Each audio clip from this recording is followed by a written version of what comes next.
Hey guys, this is Camfrey15 back at it with another video for you guys, back with another Bakugan episode review for you guys, and we're on the fourth episode of Bakugan. And I believe I hyped this up from the last episode review that this was a fairly influential Bakugan episode because, well, this is ultimately the true start to Dan and Drago's pretty much lifetime bond you see of the series of them pretty much becoming partners and realizing they actually need each other more than they thought they did, and stuff like that. So yeah, let's get into this episode. And episode 4 pretty much covers well, Dan and Drago being apart from each other. Drago, after being thrown into the lake, he's kind of finding a hard time to get out of the river, so he's pretty much stuck there and he's talking to fishes and stuff like that. It isn't until only later does Drago realize that, dang, I actually might need Dan to help me with this mission I have. In the meantime, Dan tells the other battle brawlers the fact of what he did to Drago and everything by throwing him in the lake, and that Drago was giving him a hissy fit and everything. And pretty much the other brawlers are like, why would you do that, man? You probably should go get him. And even Alice kind of makes the mention to Dan, like, you know, he might be feeling very cold in the water and stuff like that. He might need some, you know, watching over and stuff like that. And it kind of puts something in Dan's head like, oh, I never looked at it like that, but whatever, who cares? He doesn't need me, then I don't need him and stuff like that. So, yeah. Anyways, he goes to the next day of school, and he pretty much is overhearing this boy talk about strategy in Bakugan, and this kid's name is called Rio, and pretty much he explains to the other classmates that, you know, Bakugan, even though it's a fun game and everything, at the end of the day, it's pretty much like chess. You know, you pretty much base your moves off predictions of what your opponent is going to lash out, and you know, that's where my strategy comes in. And he kind of has like this little laptop where he kind of in a way simulates Bakugan battles and everything, and you know, counters and has strategies based off this computer he does, which, hey, like I said, I've mentioned it before that the one thing about the first season of Bakugan and a little bit of New Vestroia, but mostly as well in New Vestroia, there's a lot of strategy built into the game, into the series of Bakugan. By the time you get to Gundalian Invaders, Megantanium Surge, they take that element out, and it doesn't feel like the show doesn't feel as good as it once was. And especially when they even establish all the other gimmicks and shit like that. It's you know, it's something that kind of takes away. But this is one of the episodes where they really definitely do highlight the strategy that is involved in Bakugan, and why, you know, our heroes, the Brawlers, they have to be pretty much in tune, and they have to have a solid enough strategy to be able to win their fights and stuff like that, because just getting by with sheer power alone isn't, you know, going to work. And again, like I said, that's another thing that a lot of people gravitated to watching the show. They like the strategy element instead of, oh, it's only about the power element and stuff like that. So even if your Bakugan may look like a stronger Bakugan, guess what? There's got to be strategy in terms of how can you make them stronger and everything.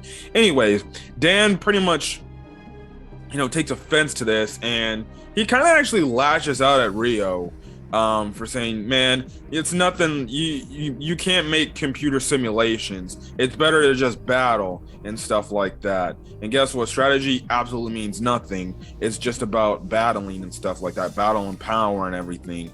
And like, you wouldn't, and pretty much he presses him and he's like, you wouldn't exactly know that because you don't do Bakugan battles. And he pretty much makes him fall down and everything. His computer falls over. It's not broken by anything, but Dan kind of shows up the kid and everything. Now the other classmates are like, bro, why'd you do that and everything? Dan's like, dude, I didn't even freaking touch him and stuff like that. But you can clearly see, you know, Dan is being pretty much a jerk in this episode for a good half of the episode. He's pretty much being a dick, a douchebag, yada, yada, yada, which like I said, early stage Bakugan brawler Dan is kind of like that. And even after this episode, there's some parts in the story where he does show that tendency to be an absolute a-hole to his friends and stuff like that. But he starts to mature and become better and stuff like that as the series progresses. And stuff like that. But that's what you typically get with a hot-headed main character, who is pretty much the leader of a team, where they always have disagreements and they come across like a douchebag and everything. I know there's another big moment where he ends off acting like a complete a-hole to one of the characters in the series. I don't remember what it was, but it was something. I think it was between him. I don't know. It's some part in the middle of the series. We'll get back to it in this season and stuff like that. But yeah, this goes to show you that he's dead. Dan, for all his cool factors and points, he also is kind of, like I said, a douchebag. And he is a jerk and stuff like that. So yeah. Anyways, Rio is pretty much walking home, and he's just wondering, like, why would Dan do that and stuff like that, and the fact that Dan doesn't ultimately realize and understand like how much he likes building strategies and stuff like that. And all of a sudden, that's kind of the whole thing where we see him freaking get confronted by, well, Masquerade and everything, through his computer. And Masquerade's like, I can get you what you want, the power you need to take down people who hate your strategies and everything. But this time, unlike Rikimaru, where he just pretty much, just gave him this Bakugan and Rikimaru believed him, this time, and this is another element that starts the whole thing of, this is how he starts to get other people to take his side and work with him going forward, because he typically can't say, hey, here you go, here's the strong Bakugan, can you do my bidding for me and take out this battle brawler? Guess what? Nobody's gonna freaking listen. I'm like, oh please, whatever, and they're just gonna mind their own way. So in other words, he uses, like, I guess you can say, this hypnotizing power like effort to pretty much hypnotize said character who will be antagonist of the week working for Masquerade, to pretty much listen to him and pretty much, I wouldn't say listen to him, but have a different persona compared to their normal persona, where they're just not thinking straight and everything. So we see in this episode, because of it, Rio ends up coming off more like a douchebag, a jerk himself, even though he still has the same personalities of, oh, you dished out, jeez Louise, you crapped on my strategy formula. Okay, then I'm gonna show you and everything. And that's what he ends up doing with Dan on the following day. He challenges Dan to a Bakugan battle at the start of school, and pretty much Dan, I honestly will admit, he took in a minute and he admitted that he was wrong. And it was funny enough, because at first he blamed this whole Drago issue for doing it. I'm like, no, man, you need to look at yourself. And he was willing to apologize and be like, hey, dude, I'm sorry. I didn't mean it like that. I got a level head, pretty much.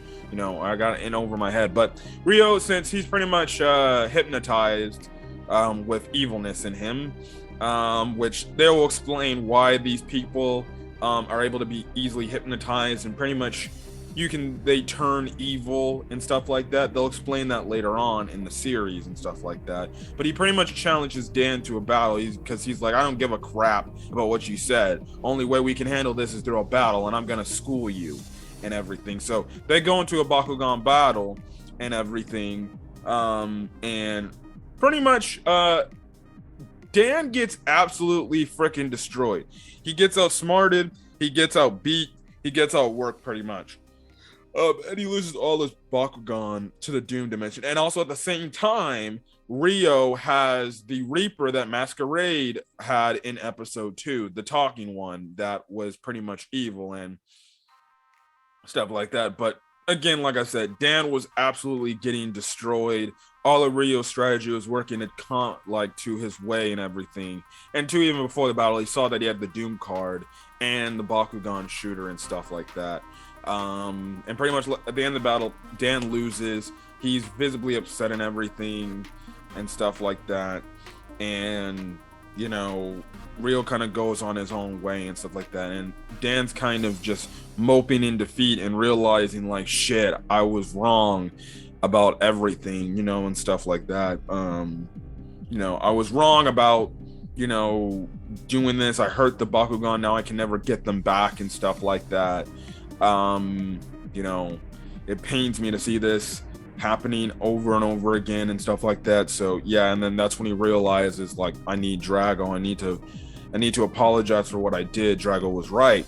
And you get this nice scene where, you know, he finds Drago, and then, you know, Drago also finds Dan too. They kind of talk it all out and everything. And they resolve their issue, and that's when the group agreed, or the two agreed to be full-time partners and respect each other and listen to each other and stuff like that. And again, you get a great scene between the two. And then in the same episode, you get a rematch between Rio and Dan. But this time with Dan with a more level head, more cooler head. He challenges Rio, and he pretty much is like, listen, Masquerade can't promise you shit, pretty much. He's just lying to you. He's just using you to get his own ways and stuff like that. And Rio's like, oh, really? Sure. Then I'll just battle you again to prove my, you know, right. And the thing is, in this battle, it goes different because Dan is a lot more prepared for Rio's strategy and stuff like that. And one of the strategies pretty much you can say counteracts is the whole standpoint of the Mind Ghost Gate card, which in the last battle, that's what Rio kind of did, a whole sacrifice card where not only one of his Bakugan went to the Doom Dimension, Dan's Bakugan went to the Doom Dimension as well. And pretty much, you know, there was a point in the match where he threw Drago down on another card and stuff like that, because he thought Dan would throw, well, Drago on the Mind Ghost card. And the Mind Ghost card is pretty much where if two Bakugan are on the same card, well, it's just pretty much a self-sacrificing move. And it was a way to where Dan predicted it, thinking like, okay, yeah, he was just going to do it because he did it in the last battle. He's going to do it again. And stuff like that. And because of it, Drago's like, oh, shoot, wow, I can't believe it. That's great that you read that play out. And Dan pretty much kind of took a page from Rio's book and pretty much said, well, Bakugan's a game about strategy. You gotta outsmart your opponent and stuff like that. So yeah. But anyways, the last battle is between Reaper and Drago, and pretty much the thing is that Dan realizes that, well, Rio's probably going to use that Dimension 4 ability card to counteract his gate card. So what he ended up doing in advance is he set down a character gate card, which when Rio uses Dimension 4, it really doesn't have any effect on the gate card opening, because Dan pretty much says, well, the reason why Dimension 4 is not activating the way you want it to be is because it's not it's not an attribute based gate card. It's a character card. And Rio kind of is like, wait, geez Louise, even if I were to use my Dimension 4 card, it won't affect the battlefield. It won't change anything because it's a character card. It will only power up said Bakugan of the character card that it is and everything. And pretty much because of this, Drago ends up defeating Reaper and Rio. The battle is over, and Dan pretty much tells Rio, listen, dude, you had some great strategy and everything. But you can't listen to that Masquerade. He's not a guy that you want to take advice from or listen to. So, you know, how about next time we battle? We battle this time without the Doom card, pretty much. Let's just battle as friends. And Rio listens to him and hears him out, and he's like, you know what, that'd actually be nice and stuff like that. So yeah, Masquerade was apparently watching in the shadows and stuff like that, and pretty much is like, well, damn, I guess my plan failed again to take out Dan, and stuff like that. But it isn't the end. So yeah, that's kind of where the episode ends off and everything. And Dan pretty much shows to his friends that him and Drago are cool again, and he's kissing him and stuff like that in front of him. And yeah, so that's where the episode ends off. Another solid episode of Bakugan Battle Brawlers. My only critique is I felt like it was rushed a little bit too much in terms of the whole Dan realizing, you know, his mistake and everything. I kind of wish they drew this out a bit more, like maybe in 2 or 3 episodes where you have Dan just be at an all overconfidently high thing where he just is on this massively long losing streak where he's losing Bakugan to the Doom Dimension and he's at his lowest point. And that's when he realizes, oh shit, Drago was right. So that's kind of my only critique. I feel like they rushed the whole reunion between him and Drago. I felt like this could have been maybe an episode or 2 or maybe 3 episodes. Establish the fact that when Dan's at his lowest point, he realizes Drago was right all along. Bakugan is more than just a game. And I'm losing all these Bakugan to the Doom Dimension, and I'm getting schooled and everything. And it also would teach him, like, this arrogance and his hot-headedness isn't the way to go and everything. And he needs to actually, take Rio's advice and use strategy. That's my only negative, but other than that, it was kind of a solid episode and everything regardless. But that's just me. If it was me redoing the episodes, I definitely would have drawn out this whole Dan/Drago being apart from each other storyline and stuff like that. That would have just been me. But regardless, it was still a solid enough episode.